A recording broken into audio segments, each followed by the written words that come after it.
there's something that running an open mic does to you that just like grinds you down so much. It's I honestly don't know how you do it. Like, Do you know what it is? See, when you actually stop for a minute, this is what's good about Christmas. We'll probably talk about this later in the episode. When you actually stop at Christmas and take a step back, you're like, holy fuck, I am absolutely insane. Sometimes, like, I'll work my normal day job, get home for half an hour, drive back into town, do an open mic, come home at 10:30, up the next morning, away at 8.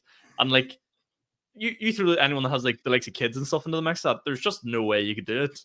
No, it's impossible. It is impossible. It's not until you stop, and everyone goes to me on Tuesdays like, "Oh, why are you not drinking?" All you goes, "Boys, I am so tired."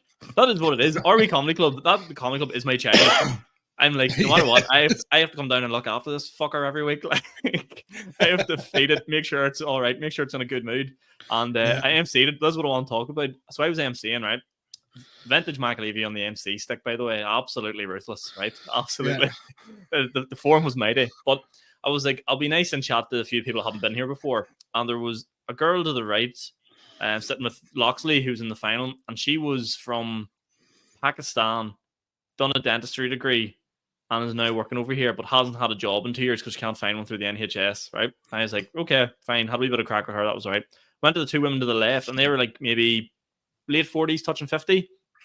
And I was like, what's crack you used to? And they're like, oh, I'm from East Belfast, she's from West Belfast. And I was all like, oh, fuck me, you get a peace wall between you, how you friends, blah, blah, blah. Do you want to know how these two women were friends?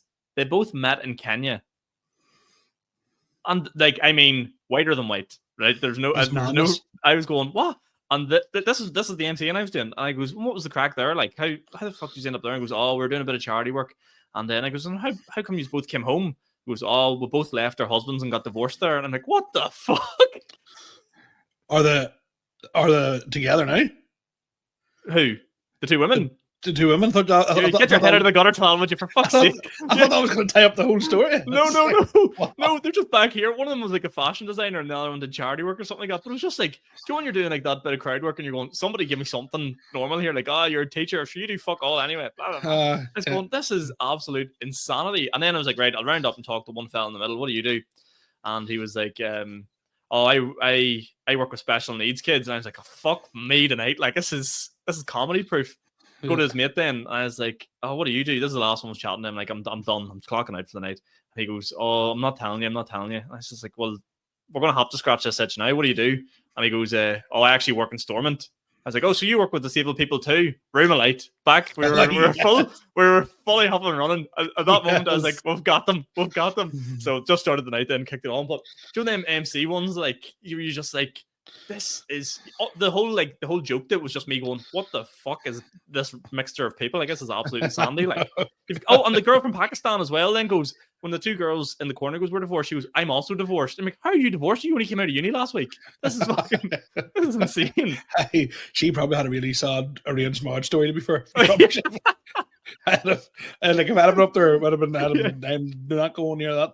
I do think she said something about visa. She goes like, my visa was approved, so we didn't need him anymore. I was just like, great to see. That's true. That's 100%. That wasn't even a joke. Yeah. Oh, so that's mental. We were doing that. It was good fun. So shout out, just quick thank you to Madden's Bar and everyone that came down and supported RV Comedy Club this year. It's been fantastic crack. I was going to do that whole thing. You're like, big things coming next year. I don't even know if I'll come back next year. I don't even know if I'll have it in me. It's just good. If it comes back, buy a ticket while you can, because it's going to fucking disappear. You know what you're like? You're like a boxer, right? Who's come to the end of his career. Who's won who's like defended his title one last time. Like, is this the last we'll see of Sean McAlevey in the ring? Look, I just want to go home and spend time with family. And I got to regroup. I've had a hard camp.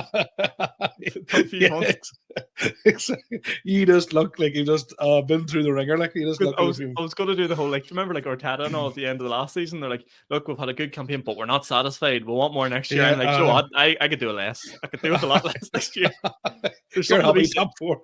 There's something to be said about getting one of them European spots and just fucking out.